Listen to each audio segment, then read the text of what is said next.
আসসালামু আলাইকুম। আসলে আমার নেতা ব্যারিস্টার মীর মোহাম্মদ হেলাল উদ্দিন গত কয়েকদিন আগে সংবাদ সম্মেলন করে এই মিঠাছড়া পুনরুদ্ধারের জন্য একটা উদ্যোগ নিয়েছেন। সেটার জন্য এলাকার জনগণ, আমরা যারা দলীয় কর্মী সবাই আনন্দিত। এই মিঠাছড়া মেঘামালী ফসিমদি থেকে শুরু হয়ে পাহাড় থেকে পানি এসে মেখল ফগরিয়াট হয়ে হলদাতে যেত। আমার ছোটবেলায় এখনো মনে আছে ছোট স্মৃতি।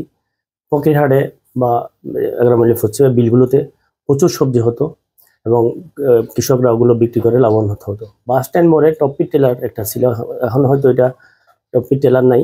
বাস স্ট্যান্ড ঠিক মোড়ে কৃষকরা এসে মানে একদম সবজির বাজার, পাইকারি সবজি বাজার ক্রয় বিক্রি করতো। এগুলো এখন নাই। এটা মূল কারণ হচ্ছে কি মিঠাছড়া মানে ভরাট হয়ে যাওয়া, অবৈধ কর্মকাণ্ডের মাধ্যমে বিভিন্ন ব্রিক ফিলে বিভিন্ন এই ব্যবসায়ীরা ওদের স্বার্থে মিঠাছড়া ভরাট করে ফেলছে এবং বিভিন্ন জায়গায় ওদের মিঠাছড়ার বাঁকগুলো ভেঙে সোজা করে ফেলছে, যার কারণে এখানে পানি আসে না। কৃষকরা পানি না পেয়ে চাষবাস করতে পারতেছে না। যদি পুনরায় খনন করা হয় প্রশাসনের উদ্যোগে, তাহলে কৃষকরা লাভবান হবে এবং এলাকাবাসী লাভবান হবে।